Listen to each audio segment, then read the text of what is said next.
बचपन से ही मेरा पढ़ने में इंटरेस्ट था और पढ़ाने में भी इंटरेस्ट था। मैथ्स मेरा काफ़ी अच्छा रहा था। अनफॉर्चुनेटली मैं पेड कोर्स नहीं ले पाई, लेकिन फ्री वीडियो से मुझे हेल्प मिली। मैंने आपका ईवीएस में हेल्प मिला। दानिश सर के लास्ट मोमेंट के वीडियो से मेरे 2-3 क्वेश्चन आ गए। उन्होंने जो 16 और 17 का जो एग्जाम हुआ था उसका वो एनालिसिस कर रहे थे कि इस तरह के क्वेश्चंस आए हुए हैं तो इस तरह के आ सकते हैं, तो उससे भी मुझे हेल्प मिली।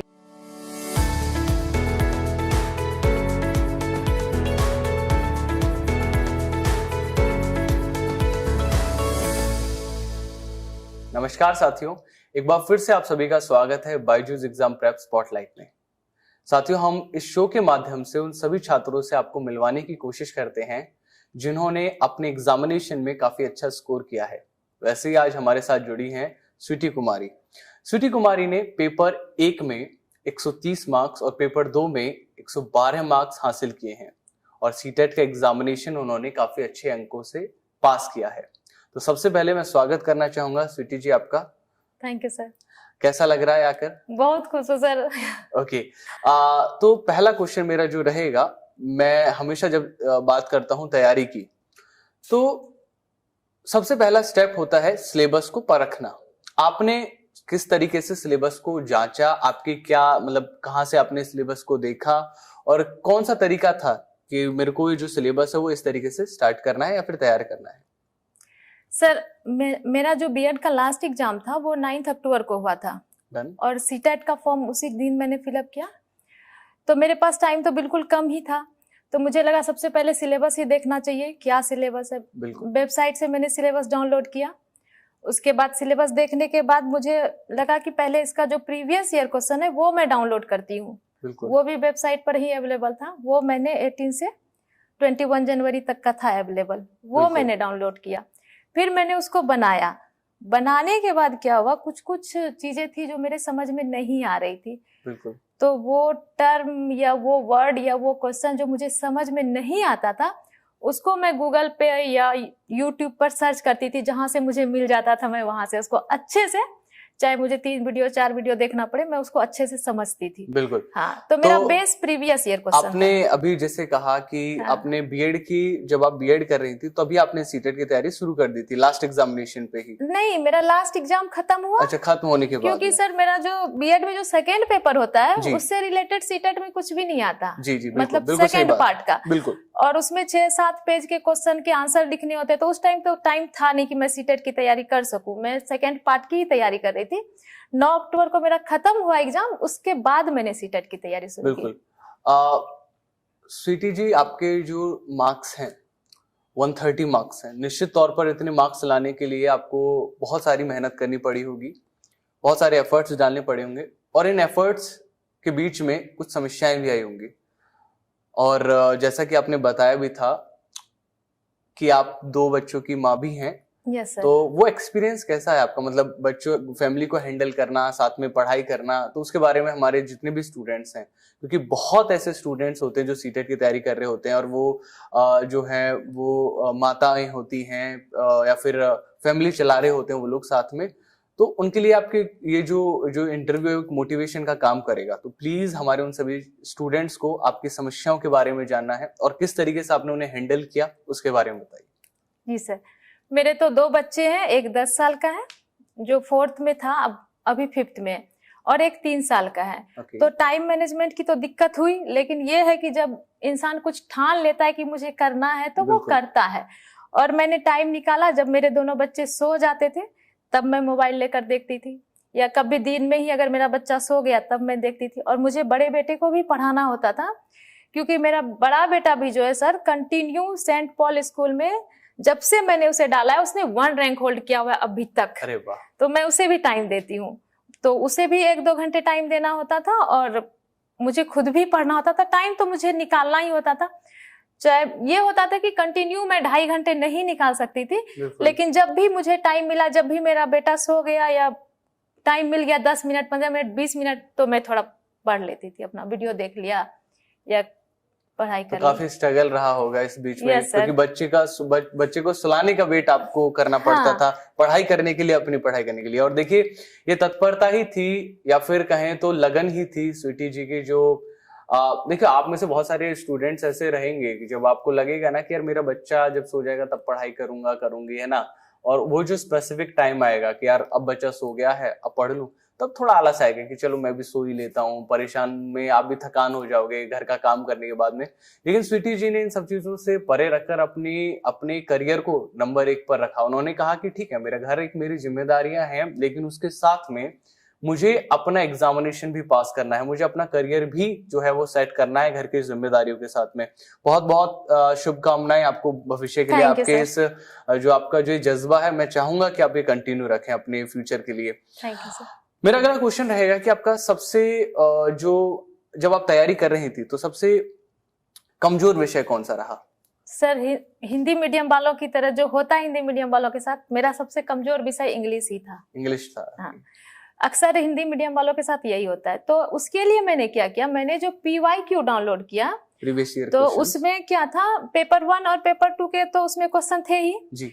उसमें इंग्लिश क्या होता है, उसमें एक होता है लैंग्वेज 1, एक होता है लैंग्वेज 2। बिल्कुल। तो मैंने लैंग्वेज 2 में इंग्लिश रखा था, लैंग्वेज 1 में मेरा हिंदी था। तो उसमें जो वेबसाइट पे जो क्वेश्चन दिया हुआ है उसमें क्या है कि लैंग्वेज 1 के भी इंग्लिश डले हुए हैं। और मैंने वो भी डाउनलोड किया, इससे मेरे पास क्वेश्चन ज्यादा हो गया।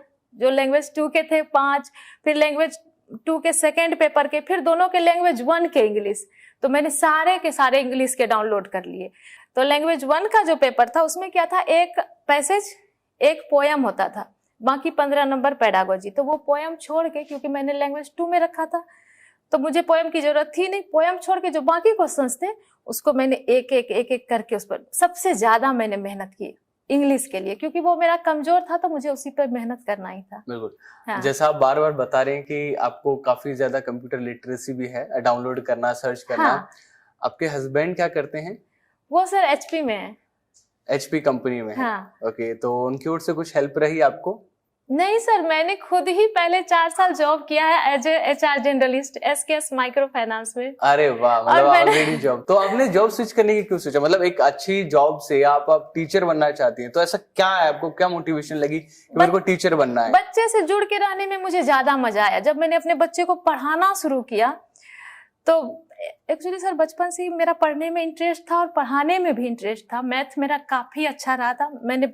मैं जब अपने बच्चे को पढ़ाती थी उसका इंटरनेशनल रैंक पिछली बार ओलंपियाड में 24 था। अरे वाह। और इस बार तो हम लोगों को, क्योंकि पिछली बार मैंने बुक परचेज नहीं किया था उसे पढ़ाने के लिए, तो इस बार मैंने बुक परचेज करके पढ़ाया, तो आई होप कि वो टॉप 3 में भी आ सकता है इस बार। अच्छा।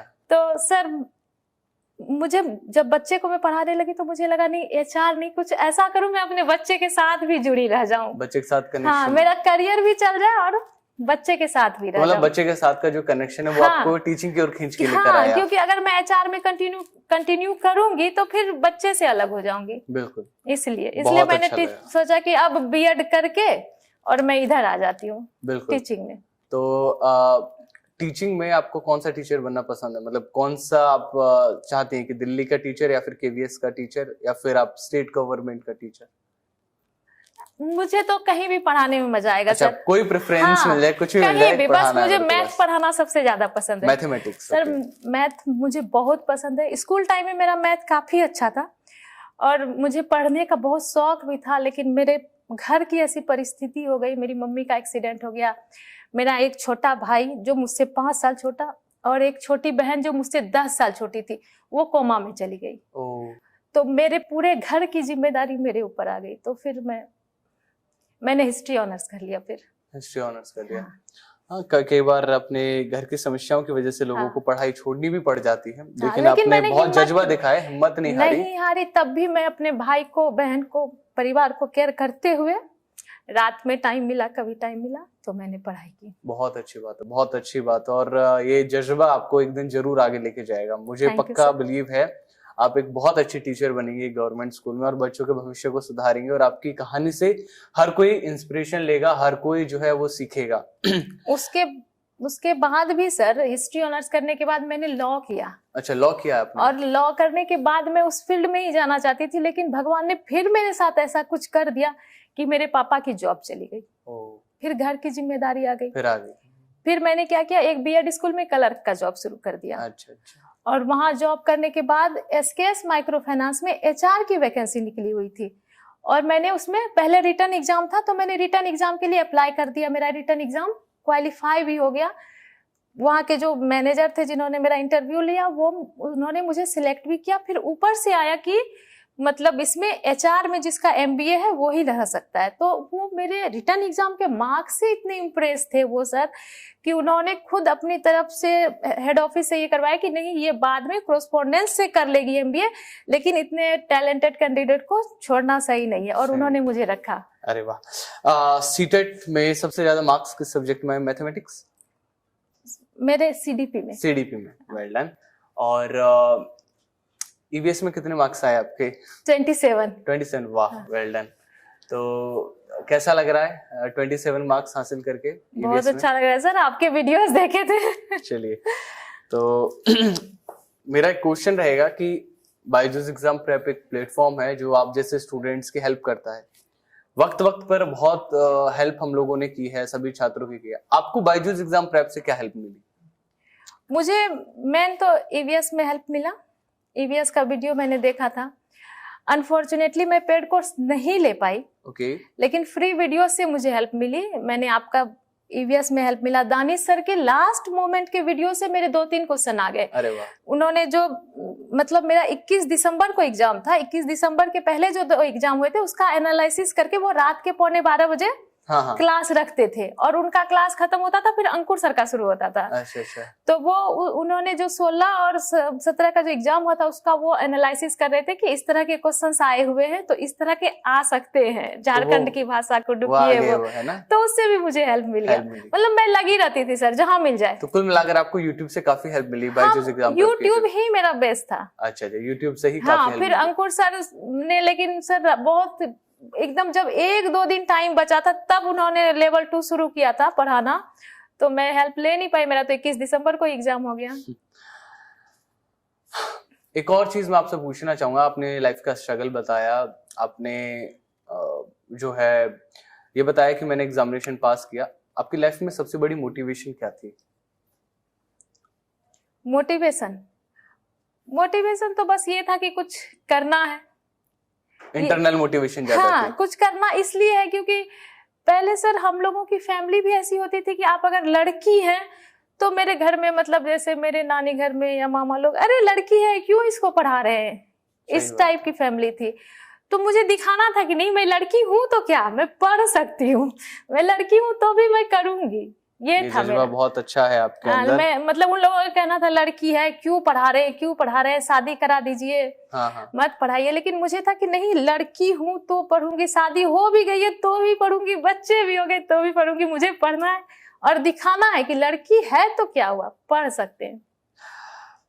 आपको बहुत सारे स्टूडेंट्स हमारे देखेंगे, इन सभी स्टूडेंट्स के लिए आपकी ओर से मैसेज क्या रहेगा कि अगर उन्हें सीटेट क्वालिफाई करना है तो उन्हें क्या करना चाहिए? सबसे पहले तो मन बना लीजिए कि पढ़ना है, बहाना नहीं करना कि मुझे टाइम नहीं मिल रहा है। जब मैं टाइम निकाल सकती हूँ तो आप क्यों नहीं निकाल सकते? टाइम निकालिए, कहीं से भी मैनेज करिए, रात में पढ़िए, 12 बजे पढ़िए, जब टाइम मिलता है तब पढ़िए, सही डायरेक्शन में पढ़िए, सिलेबस के अनुसार पढ़िए, अच्छे टीचर के गाइडलाइन में पढ़िए और अच्छा स्कोर करिए। बायजूस एग्जाम प्रेप के स्पॉटलाइट के शो में आने के लिए आपको बहुत बहुत धन्यवाद। मैं उम्मीद करता हूँ आपका जो फ्यूचर है वो बहुत ब्राइट हो और होगा। मुझे श्योर है, मैं sure, I am damn sure कि आप बहुत अच्छे टीचर बनेंगे। और साथ ही मैं आपको जो सजेशन दूंगा वो ये दूंगा कि आप कोशिश कीजिएगा कि कम से कम KVS का एग्जामिनेशन आप निकाल, जब तक हार मत माना, जब तक KVS का एग्जामिनेशन ना निकाल लें, क्योंकि आप स्टेट जॉब में स्टेट वैकेंसी में जॉब कर लेंगे। बट मैं चाहूंगा कि आप स्टेट छोड़कर KVS में टीचर का, जब मतलब आप पहले ज्वाइन कर लेना, लेकिन KVS का टीचर ही बनना एट लास्ट, क्योंकि KVS के टीचर को बहुत अपॉर्चुनिटीज मिलती हैं और आप जैसे टैलेंट की KVS में बहुत नीड है। Thank you sir. Sweety ji, आपका इस शो में आने के लिए बहुत बहुत धन्यवाद। थैंक यू सर, आप यहाँ मुझे आपने इनवाइट किया, इसके लिए आप लोगों को बहुत बहुत थैंक यू। मैं बहुत खुश हूँ सर आपसे मिलकर। बहुत थैंक यू। साथियों, आप लोग भी स्वीटी कुमारी की जगह हो सकते हैं इस इंटरव्यू में, बशर्ते आपको मेहनत करनी होगी और अपना एग्जामिनेशन अच्छे मार्क्स से पास करना होगा। इस शो में जुड़े रहने के लिए बहुत बहुत धन्यवाद।